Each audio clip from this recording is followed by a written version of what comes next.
Okay, so now we start with bronchiectasis. Bronchiectasis bronchitis से difference है। Bronchitis में mainly inflammation हो रही थी और ब्रोंकाइटिस के जो इनिशिएटिंग फैक्टर्स थे और फिर ट्रिगरिंग फैक्टर्स थे जो एग्जिबरेट करते थे। ब्रोंकिएक्टेसिस क्या है? ब्रोंकिएक्टेसिस भी एक क्रोनिक ऑब्स्ट्रक्टिव पल्मोनरी डिजीज़ ही है।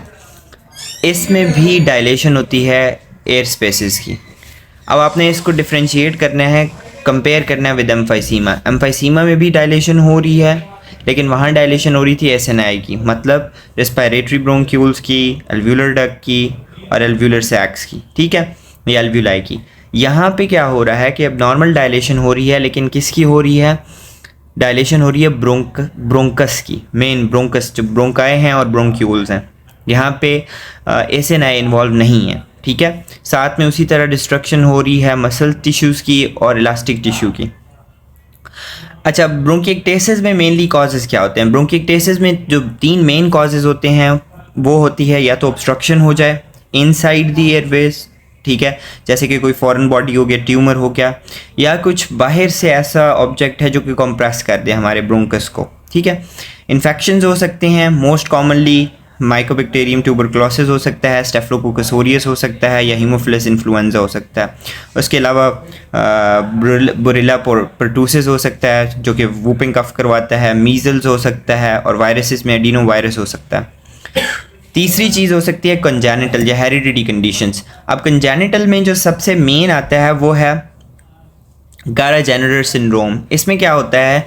3 मेन चीज़ें होती हैं, ठीक है। हम इसका ट्राइड भी पढ़ेंगे। साइनोसाइटिस होता है, ब्रोंकिएक्टेसिस होता है, डेक्स्ट्रोकार्डी होता है, और साथ में मेल इनफर्टिलिटी होती है, बिकॉज जो स्पर्म्स होते हैं उनके जो सीलिया होते हैं वो अब नॉर्मल होते हैं। ये इसकी पूरी पैथोलॉजी हम आगे देखेंगे।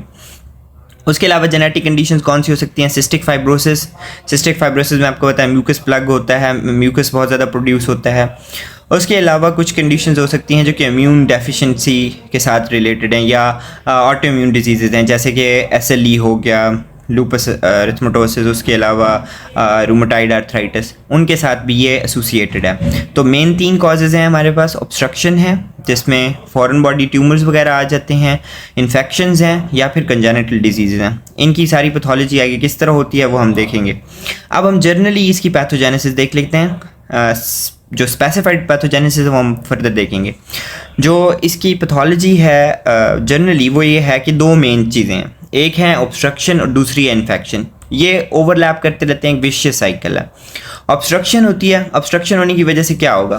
सपोज करेंगे ये हमारे पास ब्रोंकस था और यहाँ पे ऑब्स्ट्रक्शन होगी। जो ऑब्स्ट्रक्शन होगी तो उसकी वजह से जो डिस्टली जितना एरिया पड़ा होगा एयरवे का, वहाँ पे क्या होने शुरू हो जाएगी? म्यूकस की जो प्रोडक्शन हो रही है, अब म्यूकस जो हो रहा है वो वहाँ पे एक्यूमुलेट होना शुरू हो जाएगा। जब म्यूकस एक्यूमुलेट होता है तो म्यूकस जो है वो एक परफेक्ट ऑप्टिमम एनवायरनमेंट क्रिएट कर देता है फॉर बैक्टीरियल ग्रोथ। तो बैक्टीरिया जब वहाँ पे ग्रो करेंगे, बैक्टीरिया क्या करवाते हैं? इन्फेक्शन होगा तो क्या होगा? इन्फ्लेमेशन होगी। इन्फ्लेमेशन होगी तो क्या होगा? इन्फ्लेमेशन की वजह से जो वॉल होती है उसकी डिस्ट्रक्शन होगी, वीकनिंग होगी और ब्रोंकिएक्टेसिस हो जाएगा। और विशियस साइकिल कैसे होगा कि क्योंकि डिस्ट्रक्शन होगी है एल्व्यूलर वॉल की, तो जो रेस्पिरेटरी एपिथेलियम होगा उस वॉल का वो क्या हो जाएगा? इम्पेयर्ड हो जाएगा, ठीक है। उसका जो फंक्शनिंग है वो डिस्टर्ब हो जाएगी। अल्टीमेटली जब सीलिया ख़राब होंगे तो म्यूकस की जो म्यूकोसिलरी मूवमेंट्स होती हैं वो ख़राब हो जाएंगी, और म्यूकस जो होगा वहाँ पे क्या होना शुरू हो जाएगा? एक्यूमुलेट होना शुरू हो जाएगा, और फिर वहाँ पे बैक्टीरिया ग्रो करेगा, इन्फेक्शन होगा, और ये रिपीट होता रहेगा। सही है, तो एक जनरल पैथोलॉजी ये है। अब हम देखते हैं इसी को थोड़ा सा अगर आप पिक्चर्स के देखेंगे तो ये हमारे पास एक नॉर्मल ब्रोंकस थे, इधर ऑब्स्ट्रक्शन हुई जिसकी वजह से क्या होगा? इनके अंदर एक्यूमुलेशन होने शुरू हो गई है फ्लूइड की और म्यूकस की। अब यहाँ पे क्या होगा? बैक्टीरिया के लिए ऑप्टिमम एनवायरनमेंट है, बैक्टीरिया ग्रो करेंगे, बैक्टीरिया क्या करेंगे? इन्फ्लेमेशन की वजह से क्या होगा? न्यूट्रोफिल्स आएंगे, मैक्रोफेजेस आएंगे, वो क्या करेंगे? इन्फ्लेमेटरी मीडिएटर रिलीज़ करेंगे, cytokines, cytotoxins, reactive oxygen species release करेंगे, और वो सारे अल्टीमेटली क्या करेंगे? एपिथेलियम डैमेज करेंगे, अल्सरेशन करेंगे, मसल टिश्यू को डैमेज करेंगे, और साथ में इलास्टिक टिश्यू भी डैमेज होगा। अच्छा, यहाँ पे एक बात बड़ी इंपॉर्टेंट है कि यहाँ पे मसल टिश्यू भी डैमेज होता है। बाकी जितनी हमने डिजीजेस पढ़ी थी वहाँ पे एम्फाइसीमा में जैसे हमने पढ़ा था कि इलास्टिक रिकॉइल ख़राब हो जाती है बिकॉज वहाँ पे इलास्टेज की वजह से इलास्टिक टिश्यू ख़राब हो रहा था, लेकिन यहाँ पे एक एक्स्ट्रा चीज़ ये है कि मसल टिश्यू भी ख़राब हो रहा है और अल्टीमेटली ब्रोंकिएक्टेसिस होता है। इन्फेक्शन की वजह से भी सेम होगा। इन्फेक्शन क्या कराएगा? इन्फ्लेमेशन की वजह से क्या होगा? म्यूकोसिलरी जो फंक्शनिंग है वो डिस्टर्ब हो जाएगी और फिर क्या होगा? म्यूकस प्लगिंग होना शुरू हो जाएगी, म्यूकस इकट्ठा होगा, वहाँ पे ऑप्टिमम ग्रोथ होगी बैक्टीरिया की and ultimately this vicious cycle goes on and on. अब मैंने जैसे कहा था कि हेरिडिटी कंडीशन जो होती हैं जैसे कि सिस्टिक फाइब्रोसिस था, उसके अलावा हमारे पास इमोटाइल सीरिया सिंड्रोम था, वो सारे किस तरह कराते हैं वो उनकी पैथोलॉजीज देखते हैं। तो सिस्टिक फाइब्रोसिस में क्या होता है? इससे पहले कि हम सिस्टिक फाइब्रोसिस को देखें आपको जनरली पता होना चाहिए कि रेस्पिरेटरी एपिथेलियम फंक्शन कैसे कार्य होती है। ये रेस्पिरेटरी एपिथेलियम है, ये इसके ऊपर सीलिया हैं। अब सीलिया जो होते हैं वो डायरेक्ट म्यूकस के अंदर नहीं लगे होते या म्यूकस लेयर के अंदर नहीं होते। म्यूकस लेयर के नीचे एक वाटरी लेयर होती है जिसके अंदर इलेक्ट्रोलाइट्स होते हैं हाई कंसंट्रेशन के अंदर। बेसिकली सीलिया जो होते हैं इसके अंदर मूव करते हैं जिसकी वजह से म्यूकस मूव करता है, ठीक है। तो यहाँ पे अगर इलेक्ट्रोलाइट जो हैं जैसे कि सोडियम और क्लोराइड वगैरह प्रेजेंट हैं तो जो ये रिस्पिरेटरी सेल्स हैं इनके ऊपर कुछ चैनल्स होते हैं, जैसे कि सोडियम के चैनल हो गए, वाटर के चैनल हो गए, क्लोरीन के चैनल्स हो गए। तो जो सिस्टिक फाइब्रोसिस है इसके अंदर जेनेटिक म्यूटेशन होती है CTFR जीन की। उसकी वजह से क्या होगा कि जो क्लोरीन के चैनल्स होंगे ये फंक्शनिंग इनकी लॉस हो जाएगी। तो अब क्या होगा कि इस इलेक्ट्रोलाइट रिच वाटरी या सीरस लेयर के अंदर से सोडियम भी अंदर आ जाएगा। अब सोडियम जब अंदर आएगा और क्लोरीन बाहर नहीं जा रहा तो इलेक्ट्रोलाइट बैलेंस जो होगा वो डिस्टर्ब हो जाएगा। तो आपको पता है कि जब सोडियम कंसंट्रेशन और क्लोरीन कंसंट्रेशन अंदर सेल की ज़्यादा होने शुरू हो जाएगी तो एक हाइपर ऑस्मोलर एनवायरनमेंट क्रिएट कर देगा। तो जितना वाटर होगा वो सेल्स के अंदर आने शुरू हो जाएगा और ये जो सीरस लेयर है ये ख़त्म हो जाएगी। अब जब ये ख़त्म होगी तो उसकी वजह से क्या होगा कि म्यूकस की लेयर बहुत थिक हो जाएगी और सीलिया जो होंगे वो क्या होंगे? म्यूकस के अंदर डायरेक्ट लगना शुरू हो गए। लेकिन सीलिया जो होंगे वो अब फंक्शनिंग लॉस कर देंगे क्योंकि वो म्यूकस को मूव करना उनके लिए थोड़ा डिफिकल्ट हो जाएगा। तो यही होता है, मैंने आपको एक्सप्लेन कर दिया कि CTFR जीन की म्यूटेशन हुई जिसकी वजह से क्या होगा? क्लोरीन चैनल जो होंगे वो डिफेक्टिव हो जाएंगे। उसकी वजह से सीरस लेयर जो होगी वो डिप्लीट हो जाएगी और डिफेक्टिव फंक्शनिंग होगी, म्यूकोसिलरी फंक्शनिंग जो होगी वो डिफेक्टिव हो जाएगी। अल्टीमेटली होगा क्या उससे कि म्यूकस जो होगा वो मूव नहीं करेगा, म्यूकस की जो एक्यूमुलेशन होगी वो बढ़ती जाएगी, बैक्टीरियल ग्रोथ होगी और अल्टीमेटली बैक्टीरिया जो होंगे इन्फ्लेमेशन कराएंगे, फाइब्रोसिस होगी, वॉल की डिस्ट्रक्शन होगी और ब्रोंकिएक्टेसिस हो जाएगा। अच्छा, अब इमोटाइल सीलिया सिंड्रोम जिसे हम कैरोटिनजेनर सिंड्रोम कहते हैं, इसके अंदर क्या होता है? एक ट्राइएड होती है, साइटस इन्वर्सस या डेक्स्ट्रोकार्डिया कह लें। अब ये डेक्स्ट्रोकार्डिया हो सकता है या साइटस इन्वर्सस होता है कि मतलब सारे जो राइट साइड के ऑर्गन हैं वो लेफ्ट साइड पे हों, या सिर्फ स्पेसिफिकली हार्ट हो सकता है, डेक्स्ट्रोकार्डिया हो सकता है। दूसरी चीज़ इसमें होती है ब्रोंकिएक्टेसिस और तीसरी चीज़ होती है साइनोसाइटिस। जो हमारे साइनसेस होते हैं, साइनसेस उनके अंदर क्या होती है? इन्फ्लेमेशन होती है और रिकरेंट इन्फेक्शन हो रहे होते हैं। अब इसकी पैथोलॉजी क्या है? आपको बताया कि जो सीलिया होता है वो किससे बना होता है। हमने हिस्टोलॉजी में पढ़ा हुआ है कि सीलिया जो होते हैं वो बेसिकली ट्यूबुलरी जो माइक्रोट्यूब्यूल्स होते हैं उनका एक डेंस मैशवर्क होता है। 9 या 11 जो हमारे पास माइक्रोट्यूब्यूल्स होते हैं उनके क्लस्टर्स होते हैं। अब इनके अंदर ये आपस में जुड़े होते हैं, इनके 2 रिंग्स होते हैं, ये इनर डायनन आर्म्स होते हैं और इसी तरह इसके बाहर जो होते हैं वो इनके आउटर डायनन रिम्स होते हैं, ठीक है।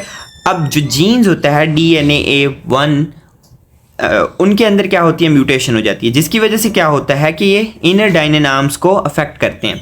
अब इससे होगा क्या? सीलिया का स्ट्रक्चर तो है ऑब्वियसली, लेकिन सीलिया जो होंगे वो सिंक्रोनाइज मूवमेंट्स नहीं करेंगे। सिंक्रोनाइज मूवमेंट्स नहीं होंगी तो सीलिया का जो फंक्शन है वो ऑब्वियसली क्या हो जाएगा? डिस्टर्ब हो जाएगा। सीलिया फंक्शन नहीं करेंगे तो ऑब्वियसली रिस्पिरेटरी ट्रैक के अंदर एक्यूमुलेशन होना शुरू हो जाएगी डेंस म्यूकस की, और जब म्यूकस इकट्ठा होगा तो वहाँ पे बैक्टीरियल इन्फेक्शन एंड इन्फ्लेमेशन होगी और अल्टीमेटली डिस्ट्रक्शन हो जाएगी वॉल की और वो ब्रोंकिएक्टेसिस करवाएगा। तो होपफुली आपको ये समझ आ गया होगा। अब आते हैं इसकी मॉर्फोलॉजी के ऊपर। ग्रॉस मॉर्फोलॉजी में आपको सिंपल ब्रोंकिएक्टेसिस में जब आप कट सेक्शन लेंगे तो आपको हनीकॉम्ब अपीयरेंस इस तरह नजर आएगी। अब हम हनीकॉम्ब अपीयरेंस को फर्दर थोड़ा सा एक्सप्लोर करेंगे तो किस तरह के होंगे? 3-4 तरह की हो सकते हैं। ये जो हमारे पास डायलेटेड ब्रोंकस होंगे 3-4 तरह के हो सकते हैं। या तो ये फ्यूजीफॉर्म हो सकते हैं, इस तरह स्पिंडल शेप्ड हो सकते हैं, या ये सिलिंड्रिकल हो सकते हैं, ट्यूब लाइक, ठीक है। या फिर ये क्या हो सकते हैं, इररेगुलर शेप के हो सकते हैं जिसको हम वेरिकोस कहते हैं, या फिर ये सैक लाइक हो सकते हैं जिसको हम सेक्यूलर कहते हैं। तो हनीकॉम अपीयरेंस कट सेक्शन पे उनको हमने फर्दर एक्सप्लोर किया, तो वो 4 डिफरेंट शेप्स के हो सकते हैं। अब हम फर्दर एक्सप्लोर करते हैं कि एक ब्रोंकस के अंदर क्या क्या ग्रोसली हमें नजर आ सकता है। ठीक है, तो हमने एक ले लिया इसको, इसकी वॉल जो होगी वो थिकन हुई होगी, म्यूकस बहुत ज़्यादा होगा जिसकी वजह से ल्यूमेन जो होगा वो नैरो होने शुरू हो जाएगा। ठीक है, तो ये ग्रॉसली हमें चीज़ें नज़र आएंगी। ठीक है, यहाँ पे अगर हम माइक्रोस्कोपी की बात करें तो माइक्रोस्कोपी में आप देख सकते हैं जो हमारे पास एपिथेलियम होगी वो 3-4 तरह से हमें नज़र आ रही होगी। कहीं पे बिल्कुल नॉर्मल नज़र आ रही होगी, कहीं पे वहाँ पे स्क्वेमस मेटाप्लेजिया नज़र आ रहा होगा, कहीं पे वो डिस्ट्रॉय हुई होगी, वहाँ पे अल्सरेशन नज़र आ रही होगी। ठीक है, अच्छा अब इसके अंदर एक और चीज़ होगी कि ये जो डिस्ट्रक्शन है ये थ्रू आउट है। थ्रू आउट का मतलब क्या है कि म्यूकोजा के अंदर भी अल्सरेशन हो सकती है, सब म्यूकोजा के अंदर से, मस्कुलरिस लेयर के अंदर से, और नीचे एडवेंटिशिया तक चली जाएगी। ठीक है, तो यहाँ पे अल्सरेशन हुई हुई है। अगर आप इस पिक्चर में देखें, यहाँ पे नॉर्मल एपिथेलियम है, साथ में स्क्वेमस मेटाप्लेजिया हुआ है, मतलब स्क्वेमस सेल रिप्लेस हो गए हैं नॉर्मल एपिथेलियम से, और ये अल्सरेशन आपको नज़र आ रही है। उसके अलावा क्या हुआ है कि यहाँ पे मस्कुलर लेयर की भी डिस्ट्रक्शन हुई है, जो कि मैंने बताया कि करेक्टरिस्टिक है ब्रोंकिएक्टेसिस का। अच्छा, और जब यहाँ पे डिस्ट्रक्शन होगी मसल वॉल की, तो बाहर वाली जो आउटर लेयर होती है वो कौन सी होती है? आउटर लेयर आपको पता है किस चीज़ की होती है? आउटर लेयर होती है बाहर प्लूरा की। ठीक है, अब वहाँ पे क्या होगा, क्योंकि इन्फ्लेमेशन होती है जहाँ पे वूंड होता है, वूंड होने के बाद वहाँ पे हीलिंग होती है, तो हीलिंग होती है फाइब्रोसिस से। तो बेसिकली क्या होगा कि प्लूरा यहाँ पे चिपक जाएगा इसकी आउटर लेयर के साथ। ठीक है, तो ये सारी चीज़ें नजर आएंगी। यहाँ से मैं पढ़ देता हूँ। ब्रोंकियल एपिथेलियम में शो स्क्वेमस मेटाप्लेजिया या अल्सरेशन। ब्रोंकियल वॉल के अंदर क्या होगा, बहुत ज़्यादा ये इन्फ्लेमेटरी सेल्स नज़र आएंगे आपको। ये देख रहे हैं बहुत ज़्यादा inflammatory, dense inflammatory diffused cells नज़र आ रहे हैं। ठीक है, फाइब्रोसिस होगी।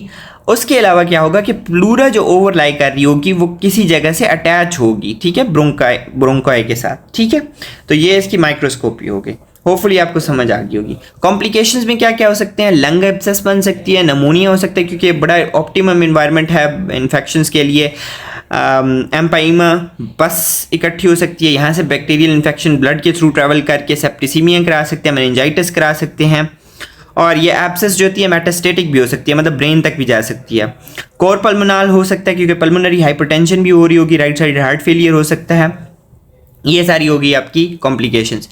क्लिनिकल पिक्चर किस तरह की नजर आएगी? अच्छा, क्योंकि देखें यहाँ पे भी सारी चीज़ें उसी तरह हैं कि पेशेंट को एक्सहेल करने में मसला है, ऑब्स्ट्रक्टिव डिजीज़ है ऑब्वियसली, लेकिन कुछ चीज़ें डिफरेंट होंगी। वो क्या होंगी? इसके अंदर जो स्पूटम होगा, कफ भी होगी, स्पूटम भी होगा। लेकिन आप कहेंगे कि कफ और स्पूटम तो हमें ब्रोंकाइटिस में भी नज़र आ रहा है। ऑब्वियसली यहाँ पे जो कफ होगी वो स्पूटम के साथ होगी, लेकिन स्पूटम जो होगा वो फाउल स्मेलिंग होगा, और उसका कोई करेक्टरिस्टिक कलर भी होगा, जैसे ग्रीनिश कलर हो सकता है। स्टेप्टोकोकस नमूनी का इन्फेक्शन हुआ है, क्योंकि हमें ऑब्वियसली कल्चर करवाना पड़ेगा कि कौन सा इन्फेक्शन हुआ है। और ये ज़्यादातर जो इसकी सिम्टम्स होंगी वो ज़्यादा प्रेसिपिटेट होंगी with the upper respiratory tract infections के साथ। ठीक है, पेशेंट को ऑकेजनली डिज्नी वगैरह भी होगा, और ये कफ वगैरह, ये डिज्नी वगैरह ज़्यादा होगा मॉर्निंग में, क्योंकि रात टाइम सारा एक्यूमुलेट हुआ होगा, कलेक्शन हुई होगी पास की सिक्रीशंस की, तो वो सुबह थोड़ा उसे प्रॉब्लम होगा। तो होपफुली आपको ब्रोंकिएक्टेसिस समझ आ गया होगा। For any queries please do tell me in the comment section. Thank you very much. अल्लाह हाफ़िज़।